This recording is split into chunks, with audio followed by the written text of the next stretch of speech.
How you doing, beautiful sons of bitches? It's your boy Max here, and today we got the boy John out here. We are back to review more issues of the Star Wars Marvel comic, issues 61 through 64. So let's just jump right into it, shall we? So we open up issue 61, where an Imperial armada led by Admiral Mills Giel's flagship is transporting a captured Teasel to the Imperial capital. The Empire intends to use the Teasel's special communication abilities to allow instantaneous communication between Imperials throughout the galaxy. The Rebel Alliance knows about their plans and have devised a scheme to foil them using specially modified TIE fighters to attack the Imperial Armada. 4 Rebel pilots, Luke, Shira, Hank Thorben, and Alf, pose as a returning Imperial patrol to bypass the sentries and attack the Star Destroyers, causing confusion in their ranks. Giel orders them to have the Teasel disrupt all communication frequencies except for the Imperial Warband, preventing the rebel intruders from talking with each other on their modified frequency. Luke finds the flagship where the Teasel is located, but there is a TIE fighter in his line of fire. Unable to use his communication device to detect whether the fighter is a friendly, Luke calls upon the Force to be his guide, and he determines that the fighter is an enemy. He destroys the fighter and then proceeds to fire upon the ship, which houses the Teasel, disabling it and destroying the Teasel. Luke returns to the Rebel base on Arbra to discover that Thorben brought back a visual recording of Luke's battle with the last TIE fighter, and from that recording they discovered that the pilot of the TIE that Luke destroyed was fellow Rebel Shira Bree. Dun dun dun! So John, thoughts on issue 61 here? I was kind of surprised they killed off the Teasel this quickly. It was like teased as this big, like, watch out, it's going to improve Imperial communication by 1,000-fold, and they'll instantly send transmissions all throughout the galaxy. But it's gone. Yeah, it's dead. It's the fucking guy from Star Wars, South Park. He's like, and it's gone. And then Luke, those I hope they bring back those like super powerful star bolts that he was using, because that thing fucking wrecked an entire Star Destroyer. I know. Like, holy shit. He watched it and it was like a napalm going across the ship.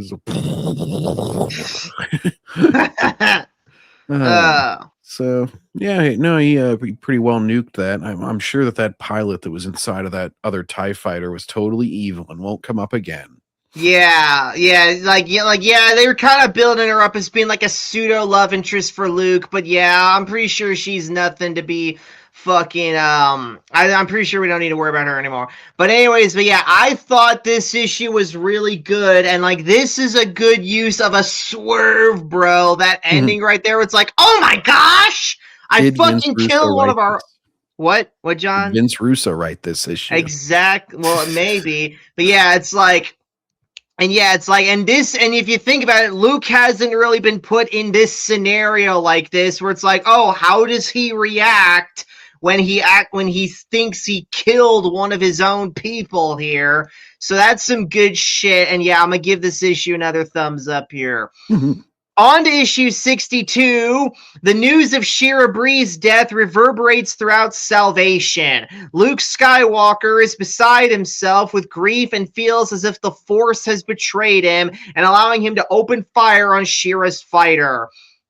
The Rebel Alliance personnel at the base look down upon Luke for his poor misjudgment. One of them, a belligerent soldier named Milo 4-Star, accuses Luke of deliberately killing Shira because she rejected his amorous advances.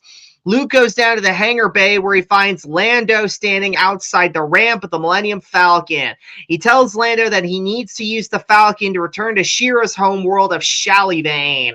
He needs to see if there are any clues left behind that could shed some light on this mystery. Lando is under orders to deny any such request, but with a wink in his eye, he lets Luke know that the Falcon will be unguarded for 15 minutes.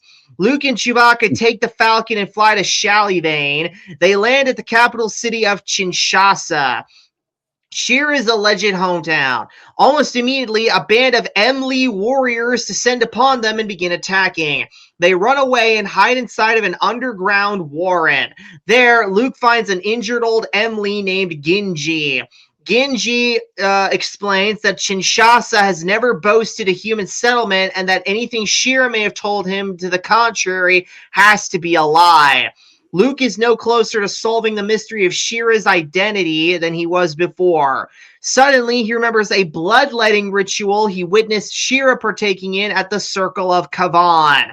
He races down to the ruins of the circle in the hopes that repeating the procedure might yield some clues as to Shira's background. Borrowing a knife from Chewbacca, Luke slices open the palm of his left hand and lets the blood drip down onto the ruined cairns. Within seconds, there is a brilliant flash of light, and Luke, Chewbacca, and Ginji are surprised to find Darth Vader standing before them. So, John, thoughts on this issue right here? Well, I was kind of surprised that they always are really good about putting over Vader in these comics, or almost always good at it. Because it's like, even whenever he's defeated, he doesn't have like a total defeat, or he like has another plan in hand. And so I like how he punishes, what's the Imperial commander's name that gets demoted? Giel.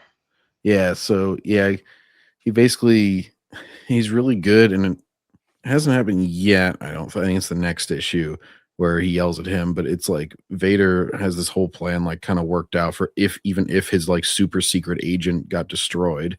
And it's like, oh, see, Luke, I knew you'd come here, and I knew you'd bleed, and I knew blah blah blah blah blah blah blah.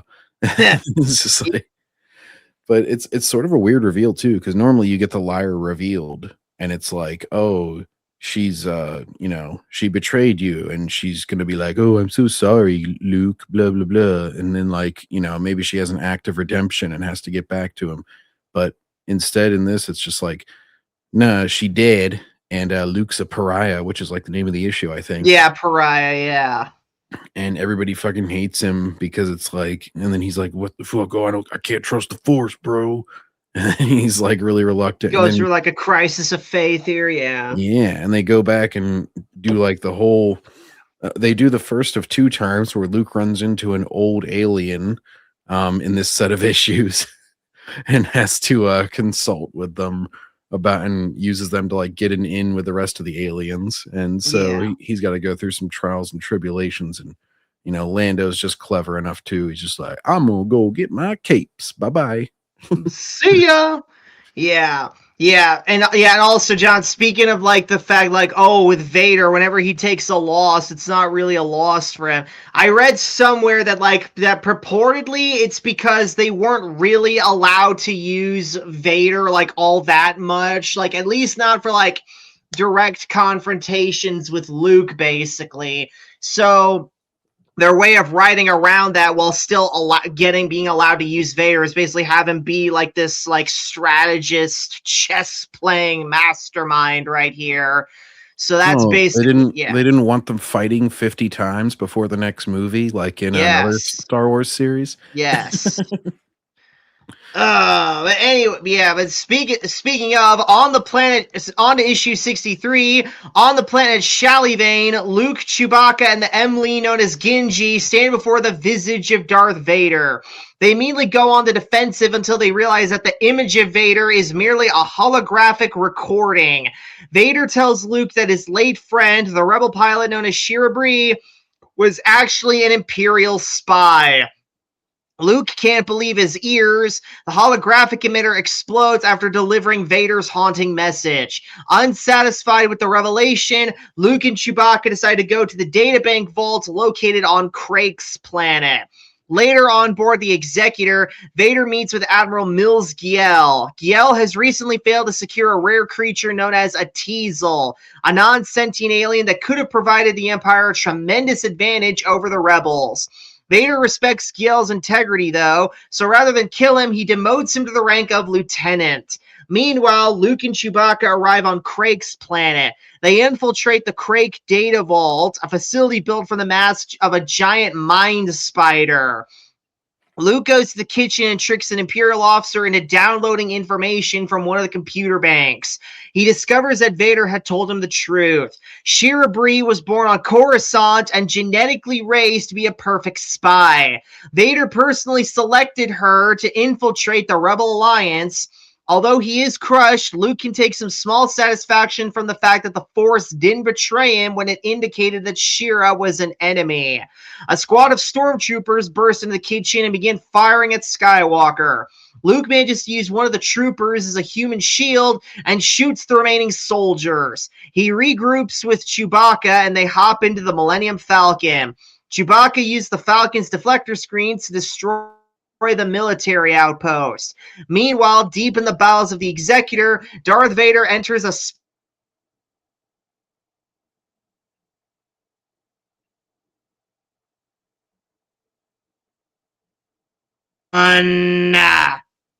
So, John, thoughts on this issue here? Yeah, I'm glad the internet came back because you were sputtering out on me for a second there. Oh, shit. But that's good timing because I came back right as you asked me about the issue. Mm-hmm. Yeah, whenever he's about to get the old Force choke, and then Vader's just like, oh, well, you're like, these are some rare qualities you're showing. You actually took responsibility, but then also weren't a complete shitbag about it or tried to. And who says Vader kills everyone who fails him? Exactly.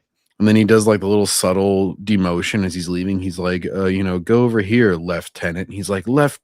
All right, sir. I see. Wow, wow, wow, wow, wow. He gave him one of these. The damn.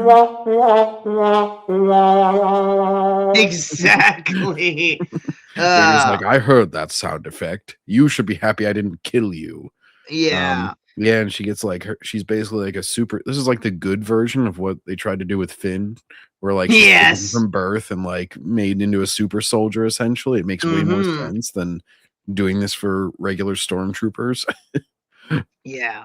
And then Luke, like, he doesn't react as much to like figuring out that she was a traitor. Yeah, I probably could have a bit more. Yeah, he's kind of happy about like the Force not lying to him, I guess. So it's kind of a little conflict of emotions there. But I like how Chewbacca has proven to be a real bro. He gets to hang out with Luke more now with Han gone. Oh, and Leia, whenever she is she's having her little crisis whenever it's in the first issue of this set, because she's like getting undressed because 3PO almost walks in on her. I remember that part. Yeah. And, yeah, she's like, why do I care so much that Luke likes this other girl? Han, I wish you were here. I love you. Blah blah blah. And it's like saying how fucking depressed she is just because she got taken down by a redhead. Which get used to it. It's gonna happen again. Although at that point, you know that he's your brother, so I guess you don't care as much. Right. Anyways. But I really liked like this. I want to say it was like 4-issue or 3 or 4-issue arc. Yeah, I really liked this stuff. This was some good fucking shit on Luke's part. Good twist here. Good fucking shit we saw from Vader in this. So yeah, what more to really complain about?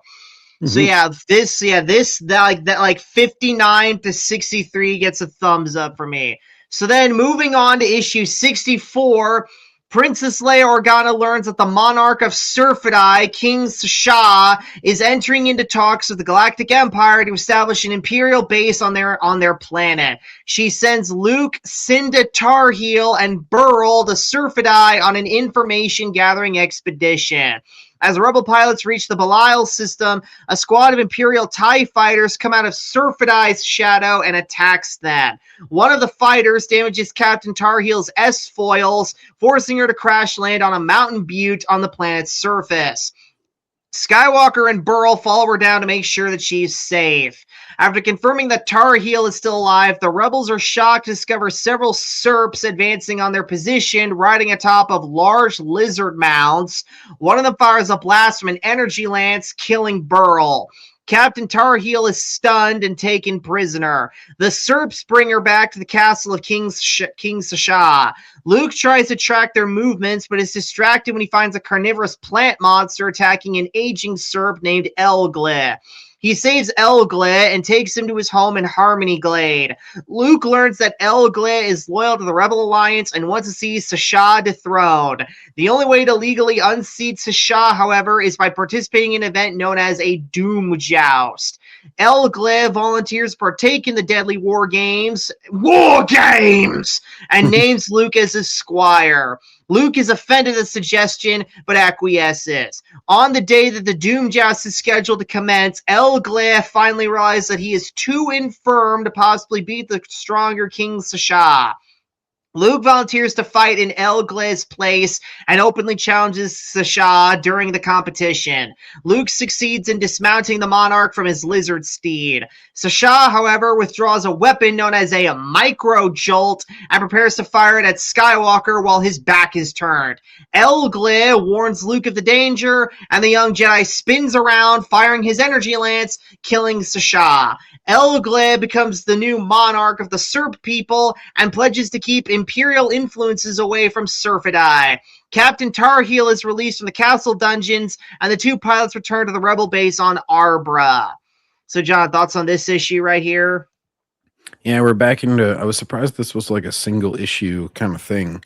Sounded like they were setting up like a multi-issue run, and then they're just like, and then he wins the joust and all is well in the kingdom. Hooray. It's like, oh, okay. Yeah, because that's something I've always thought Star Wars does better when it does like at least in comic format. It does better when it's like when a story lasts multiple issues and just a single issue. I've never thought that standalone issues really work in Star Wars comics, and this one just shows, because this comic, I just I get that like this is just like the time it was written in, you know, it's like it's what they expected of comics at the time, and also they didn't have the world building of Star Wars nailed down. I just thought the setting of this fucking planet was too fucking medieval European, too like fairy tale fantasy shit, and basically and they I don't know why the hell, but Luke just acts like a jackass to this guy who's like, how dare you make me your squire? It's like, that doesn't really fit Luke's personality at all. And on top of that, fucking like at the end when Luke reunites with Cinda, they act like, oh, it's what Burl would have wanted. Like, we don't know who Burl, like the reader, we don't know who the fuck Burl is. Why should we care, basically? So I don't know. I just thought this was another just really weak issue. John, what other thoughts did you have on this issue? Well, this is the second time that Luke runs into an elderly alien of a species in the span of 2 issues, yeah. To instantly understand everything about them. And yeah, it's like super, because they even say like, oh, we made the technology agreement because we were all killing each other. It's like, okay, well, you could just like not make war weapons. Yeah. You can still make like fucking TVs and shit. They're just like, nope, we have to go back to medieval society and nobody will ever think of anything beyond that. It's like, exactly. We don't want any weapons of war, but we will allow fucking javelins that shoot lasers, though, because those are badass, apparently. I do like that they introduce a new rebel hottie who almost gets eaten by the king. You know? Yeah. She's like, I'm not going to be your bride. He's like, you're not going to be my bride. You don't even have a scale. Why would you think I want to fuck you? I want to eat you, bitch. Yeah. He basically like talks about eating her for like days, apparently, because then he waits until after the Doom Joust to try to do it. Yeah. And then oh, there was something in the last issue. Oh yeah, whenever I don't like that. I actually don't like that they like teased that she was gonna come back. Like the whole clone thing. It's like, I wish they would have just like stuck with the stakes of like Luke had to kill a friend, and it was like, you know, more of a final thing. Oh yeah, I see what you mean. Like sort of like so that way when she comes back, it's like a bigger surprise. Yeah, I get what you're saying. Yeah. Yeah, and it could I'm hoping they don't just turn her into the cliche that I was talking about they avoided, because she might come back and be like, You know, oh my gosh, I'm so sorry that I betrayed you. You're breaking the conditioning, Luke. And then it's like, it was sort of an interesting, unique story to just have her be dead and then figure out she betrayed afterwards. That's something you don't really see very often. Yeah. And then what was the one? Oh yeah, the data center on that thing had a really cool design. It reminded me of like Cobra Law from G.I. Joe. Oh Where it's like, yeah. because they let the slugs make it and they see they like controlled where they went and they made like a big cocoon looking thing for the Oh data yeah, center. yeah. So yeah, some cool stuff design wise as well that they've shown in these issues. Yeah, the art, the art, well, the story quality, like, still remains, like, dependent on exactly what story is in the issue. Like, the art quality, is improving as the series goes on, at the very least. So, yeah, that is an upside. Mm-hmm. But anyways, guys, speaking of, that's going to be it for this video. So if you guys enjoy this video, please give it a thumbs up, comment below what you thought, subscribe for more reviews like this, and we'll see you guys next time in the backseat. Take care!